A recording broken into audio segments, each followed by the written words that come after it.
ikaw yung usual na nag-i-interview. How does it feel na ikaw naman ang ini-interview? Nakakauma yung ano niya, yung mukha. Nakatanggap din ako niyan. Ayusin mo yan, yung angulo ko. Nakikita yung tiyan ko, ganyan. Ang pangit na sa pakiramdam, brother. Hello mga mahal, welcome back to our channel. Kamusta po kayo? Mga mahal, ako po sobrang happy and I'm very excited dahil makakasama ko po ngayon yung isa sa mga inahangaan nating content creators. Very inspiring ng mga contents nito, kaya ako po ay personal na naka-follow sa kanya. Our proud BizDoc, Uncle! Sir Chito sa Muntina. Brother! Maraming salamat. Grabe, oy! Nahiya ako, brother. Grabe, Christian Bable yung nag-introduce sa akin. Grabe, brother. Nako. Thank you, bro. Maraming salamat for saying yes. Thank you, thank you. Sa mga subscribers at saka followers ni Christian Bables, siyempre hindi ako kilala sa mga Tagalog. Kilala. Bisaya, siyempre, yun. Pero sa mga hindi nakakilala sa akin, ako po ay isang talk show host sa Binisaya na programa. Para lang may idea sila, brother. Kinahiya ako, brother, na nag-guest ako sa show mo. Of course, may idea yung mga yan. I am sure, brother, ikaw pa ba?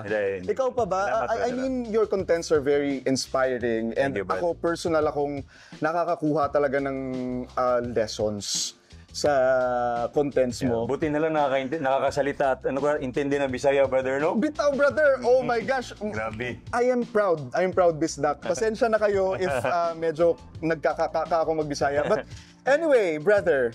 Yes, brother. Maraming salamat. Maraming thank you. Magpapasalamat, brother. Alam mo, napaka-humble ng batang ito dahil kahit celebrity siya, grabe. Pinaano niya, hindi ko na alam sa Tagalog. Winelcome niya ako sa bago niyang bahay talaga at na-chit-chat ko siya ba. So, maraming salamat, brother. Oo naman, brother. Always welcome. Ang bait mo. Thank you. Bro, okay. Yes, brother.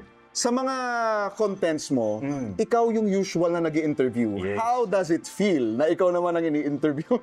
ang totoo niyan, ito mukhang relax lang yung angle ninyo, no?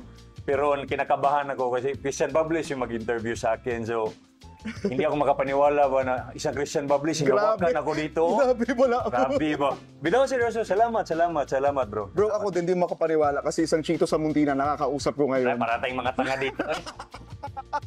Nagbubulakan na tayo dito. This episode, gusto ko sana, brother. Yes, brother. For us to talk about self-confidence. You're very vocal. Nakikita ng iyong mga followers sa Instagram at sa iyong mga social media platforms that you are very proud of the transformation. Bago tayo mag-start doon, ano yung naiisip mo, bro, na parang assumption ng mga tao about your transformation? Yung sa akin talaga, brother, totoo niyan, yung transformation ko, dumaan din ako sa mga bashing, sa mga judgment. Kasi tinulungan ako ng science, kumbaga.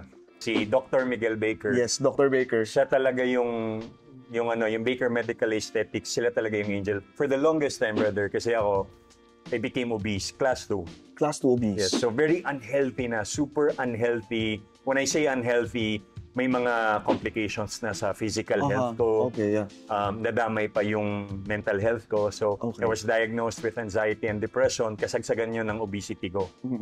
Back in the days kasi, brother, I was into fitness na eh. Very active lifestyle. I always went to the gym. Yung pagkain ko, healthy. So, I tried all sorts of diet and it all worked for me. When pandemic hit, doon na yung stress ko lumala, yung anxiety and depression ko lumala. So I was stress eating. Dumating sa point, uncontrollable na siya. So I tried everything. Binalik ko yung diet ko before. I even went back to the gym. Hindi ko masustain. Just this year, that was around February, it was my lowest point na I even talked to God. Sabi ko, Lord, tanggap ko na anytime I'm gonna die because of my obesity. I was hopeless and helpless. So, until God reminded me na Dr. Miguel Baker has been reaching out to you. Oh, yeah. Ako lang yung ayaw kasi nga I wanted to try it the natural way. Yes. Awang-awa na ako sa sarili ko and I was reminded of Dr. Miguel Baker. Nag-text ako sa kanila, sabi ko, Doc, I think it's time. I want to visit you. While I was on GLP-1, while I was on Baker Slim, yung pagkain ko, puro healthy na. Yung mga gulay, mga organic na. I'm working out para medyo toned na yung katawan ko. So, yung sinasabi nila, shortcut, sige, okay, that's your opinion. Tapos sinasabi din nila na, minsan pa nga, sinishame ako na dahil may pera kayo, yung mga ganun. Oh my God. Diba? So, pinaghirapan ko din naman lahat to. Oo. In fact, ang pinakasad lang nito, brother, is becoming obese, class 2, was also because of my hard work. Na masyado akong naging stressed sa trabaho ko kasi talagang in-offer ko yung sarili ko sa trabaho na napabayaan ko yung sarili ko. So as a result, nagano ako, tumaba ako. And it's okay, that's life. Yes. That's life. Kung ano man yung pupwedeng paraan, Yes. for as long as I think wala kang natatapakan tao, Exactly. right? Exactly. Why not do it? Ako po ay under the Baker Slim program. Yes. And I'm very proud of it. Kasi dumarating sa time ng life ko na syempre tao lang din. And Baker Slim program helped me a lot. Yes. And brother, kanina nasabi mo na ang effect ng Baker Slim program is to suppress the appetite. Yes. Masusubukan natin yan ngayon. And good thing, nandito tayo ngayon sa Hill House Dining sa Pagray Hills Subdivision. Dito yan sa Antipolo, mga mahal, para ipitikim po sa atin yung kanilang mga specialties. Wow!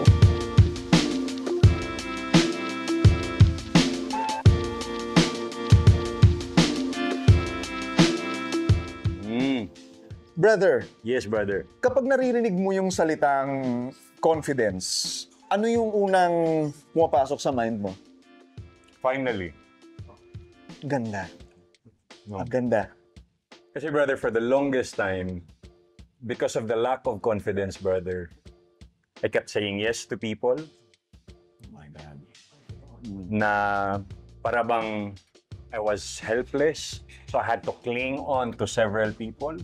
Because yun nga, lack of confidence. Dahil sa walang confidence. I was emotionally unhealthy na I did not know how to put an end to situations na were already toxic for me. Oh my God. But when I started loving myself, my transformation, it's all about self-love, brother. It's all about self-love. I can relate. Kasi before Wildskin, creating this brand to help myself and help the people na pinagdadaanan din yung mga bagay na pinagdaanan ko. Ang hirap tumingin sa salamin at hanapin yung worth at value dun sa nakikita mo. Lagi mo siyang hinahanap sa validation ng iba. Yes. Kailangan kong i-please itong taong to, itong situation na to, at itong grupo na to, para they would make me feel important. Yun. Ang pangit niya sa pakiramdam, brother. I am glad na ito tayong dalawa, nag-uusap tayo, Yes. At kumakain tayo, Yes. na may confidence Sobra. sa atin. Sobra, brother. Ang sarap lumabas ng bahay, sarap tumingin sa salamin, that you can finally love what you're seeing. Yes. Dati yung, di ba sabi mo, yung sa salamin, hindi mo nagugusto yung nakikita mo. Brother, believe it or not, hindi ako mahilig sa salamin for the longest time. Wala akong salamin dahil I didn't want to see myself. Ganun kalala. Ngayon, ang dami ko nang biniling salamin. Kasi gustong-gusto ko na yung mga nakikita ko. Yes. Dapat ganon. Yes. Dapat ganon. Yun yung nangyari. Brother, kanina nabanggit mo, nagdaan sa buhay mo yung naging obese ka. Yes. Take us back. Yung mga videographers ko, yung mga photographers ko, hirap na hirap silang katrabaho ako kasi lagi kong pinapagalitan dahil ayusin mo yan, yung anggulo ko. Hindi ganyan, yung anggulo ko. Nakikita yung tiyan ko, ganyan. Laging ganun. Oh my God. Kasi nga, alam mo yung feeling na every time na tinitignan ko yung sarili ko, literal na awang-awa ako. Dumating pa ako sa point, brother, na hindi ako pwedeng makatayo for more than 5 minutes. Kasi masakit na yung bewang ko, masakit na yung buong katawan ko, hindi ako pwedeng tumayo. Ganun kalala ang obesity ko. Mas lumala ang anxiety and depression ko, brother. Alam mo yung may magpapapicture sa akin sa mall? Pagtalikod nila, maririnig ko pa yan, brother. Oh my Shit, God. ang taba niya pala, no?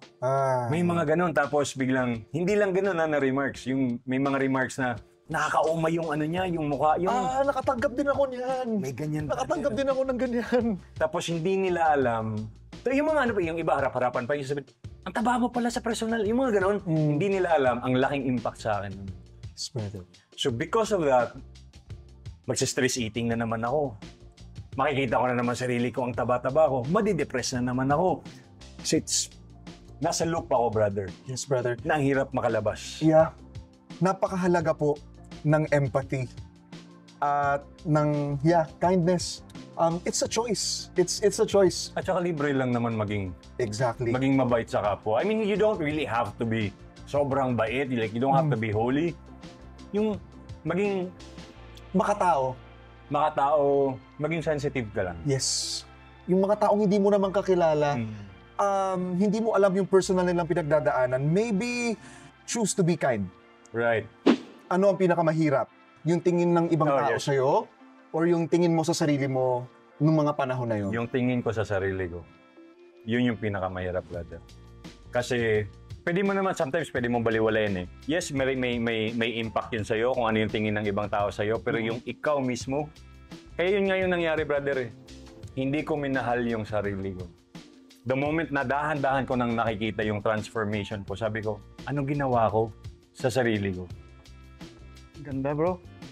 Yeah, parang sarap sampalin ng sarili ko ba na parang, bakit mo pinabayaan yung sarili mo? Pero at the same time, brother, it was also a blessing for me because God revealed the people na totoo sa akin and the people who were just taking advantage of my weaknesses.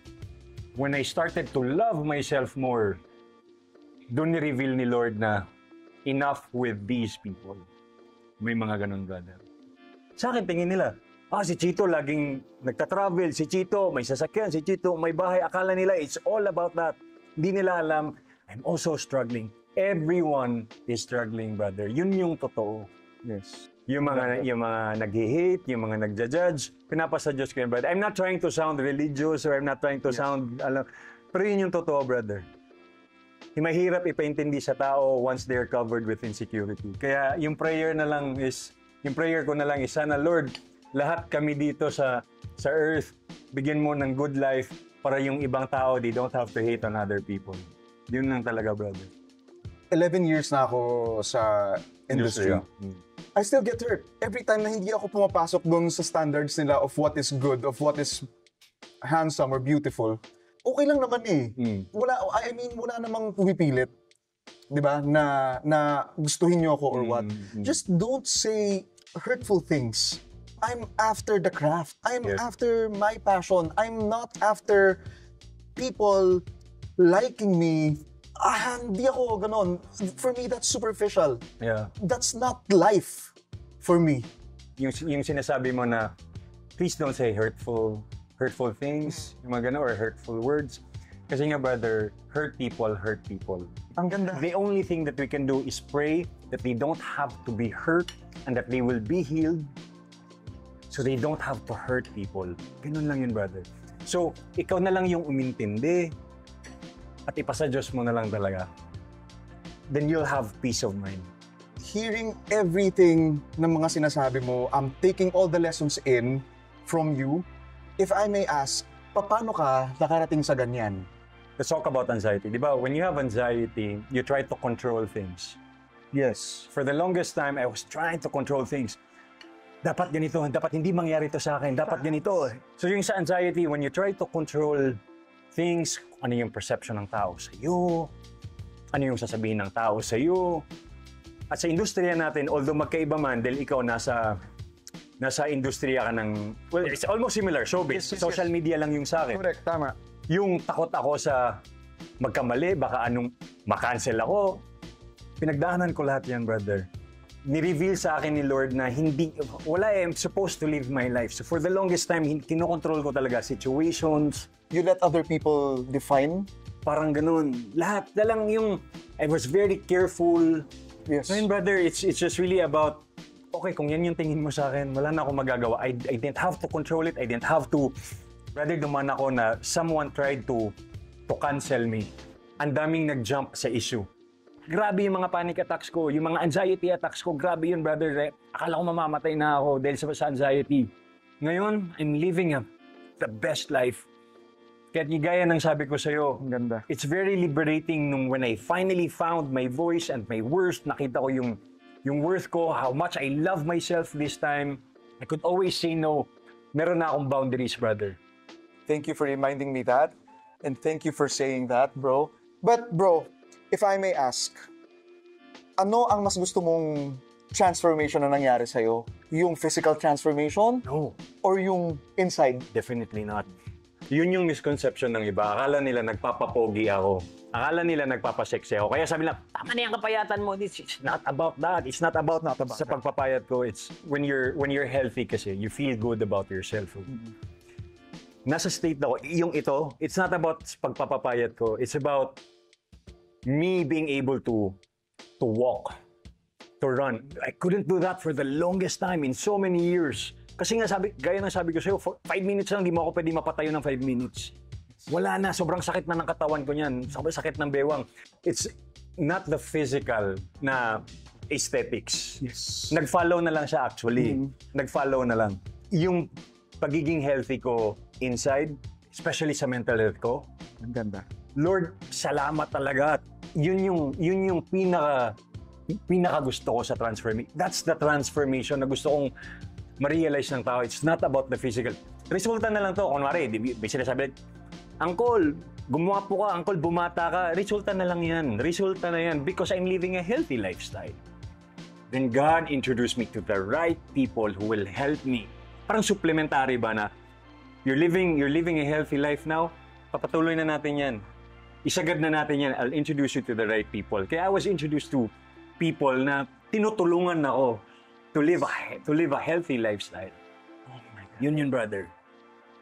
In my case, yung wild skin, more than anything, sobrang natulungan talaga ako. Sobrang natulungan ako kasi I've been using the products for quite some time already. Kagaya nga nung sinabi ko, I've been developing each product Yes. for 4 long years. Wow. At nung naramdaman ko na, oh shucks, may epekto siya, hindi lang sa physical aspect ko, kung hindi emotional Yes. and mental, Yes. ang laking bagay sa akin. And ayokong ako lang ang maka-experience ito. That's the reason kung bakit I decided to create Wildskin. I'd like to try this. Yan, dahil ako'y pasta boy, tatry natin to. Pizza, okay brother. Maraming salamat. 1 slice only. Okay, so going back to the question. Brother, sino yung masasabi mong pinaka naniwala na kaya mo? I'd like to believe that there were people who were praying for me. There were people who were rooting for me. Although I did not really experience that myself, na talagang merong, hey, I'm here, walang ganun. But I'd like to believe there are. Pero kung tatanungin mo lang talaga ako, brother, I felt really alone during my battles. Yun yung totoo. I never had someone, or maybe because I also distant myself, yun din yung pangit na naging resulta ng anxiety and depression ko. I distant myself to so many people. Kasi nga, nakikita nila strong personality, but the truth is I was already dying inside. Yeah. I really needed talaga, yung moral support. Sadly, hindi ko na naranasan, maybe because may kasalanan din ako. Dinistansya ko yung sarili ko. Again, I'd like to believe that my family believed in me. At hindi lang siguro nila masabi, hindi ko rin alam. Pero kung meron ng pinaka naniwala sa akin, it was, I'm so sorry, nagmumukha na tuloy na nagpo-promote ako lagi kay Doc Baker. Pero yun talaga, kasi brother, yun talaga yung totoo. Ang laki ng utang na loob ko. They helped me. Tinulungan talaga. Alam mo, every time I think about it, na-emotional ako, brother. Kaya nga sabi ko, Doc Miguel Baker is my hero. Kasi kung wala siya, brother, hindi mo ako makakausap ngayon. Wala akong kumpiyansa to talk to you right now. I wouldn't be here right now, siguro, brother, talking to you kung hindi dahil sa kanila. They helped me talaga regain my... Of course, it's all God, no? It's all God, but it's... kumbaga sila yung ginamit ni Lord na mabalik yung kumpiyansa ko. Naniwala talaga sa akin si Doc Miguel Baker na mababalik ko yung sarili ko. I think may isa pang tao na may malaki kang utang na loob, sarili mo.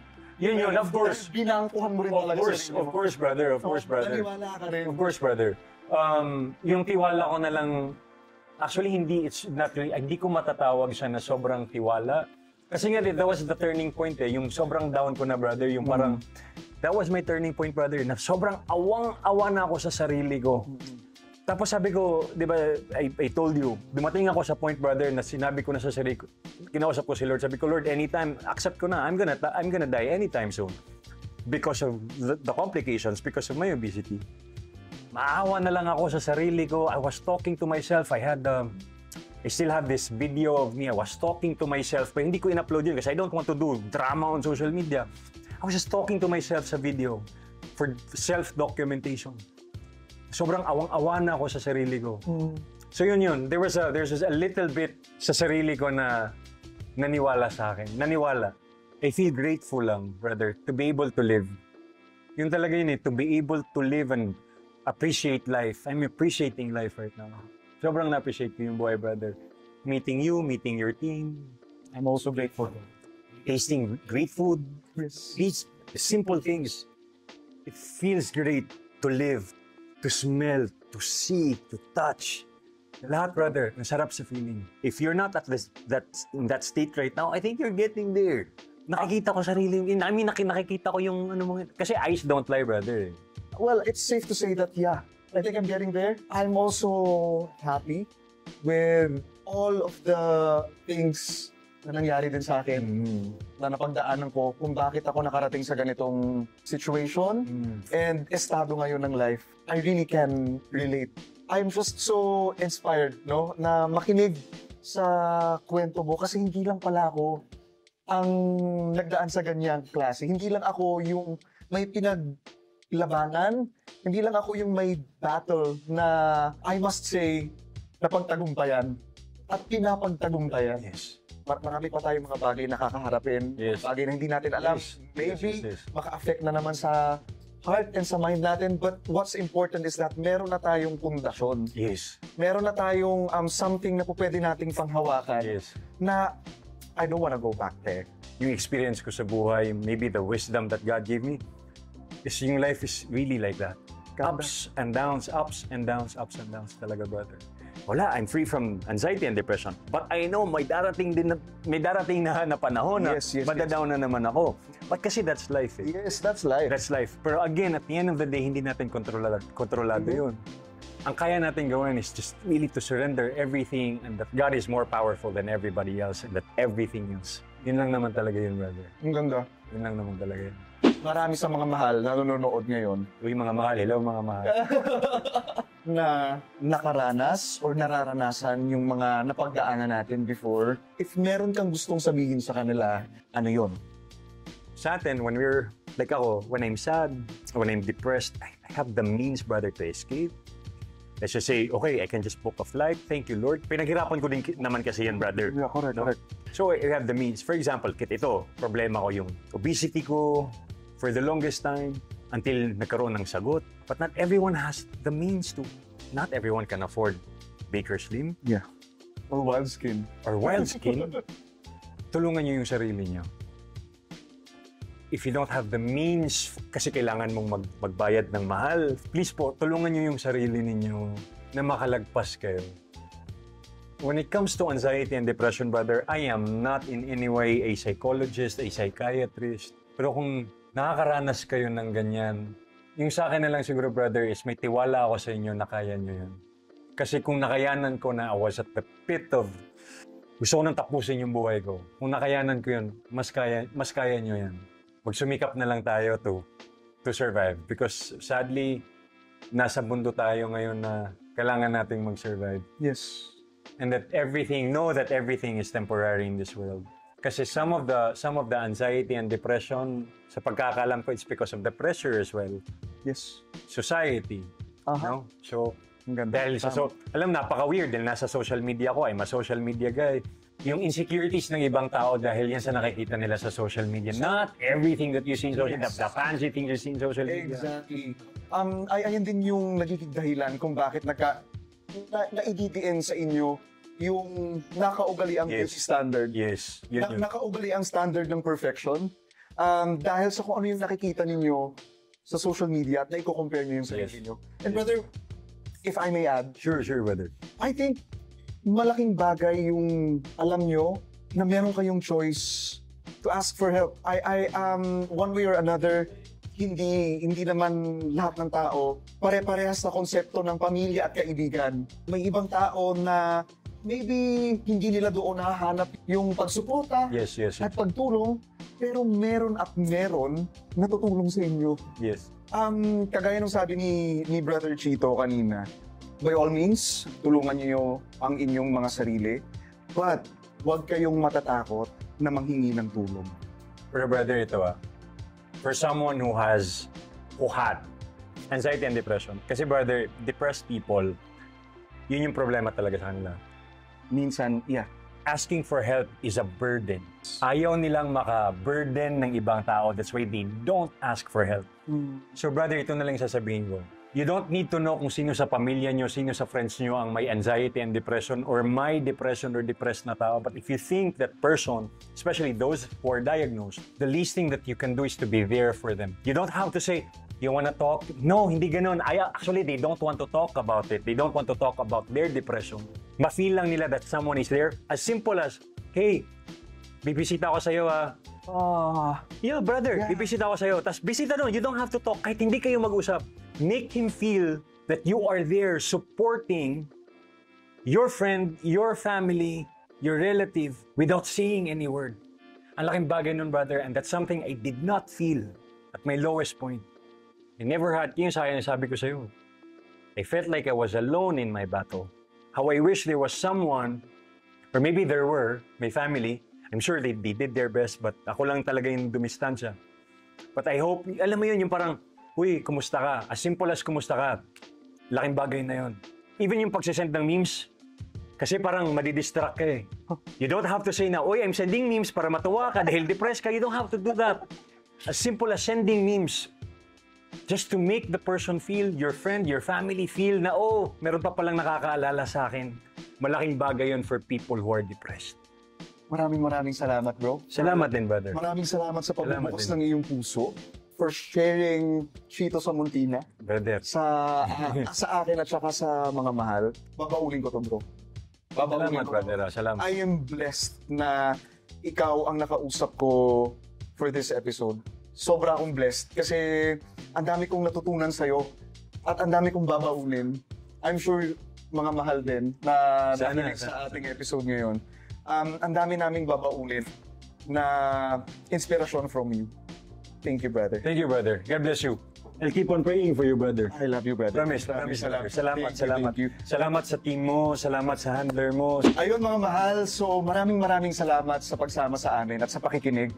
And i-enjoy muna namin itong mga masasarap na food from Hill House Dining. Maraming thank you again. Thank you po. And mga mahal, kung gusto niyo pa po na ma-inspire sa mga kwento ng mga susunod nating guests, please do follow me, like, share, subscribe, and please do not forget to follow.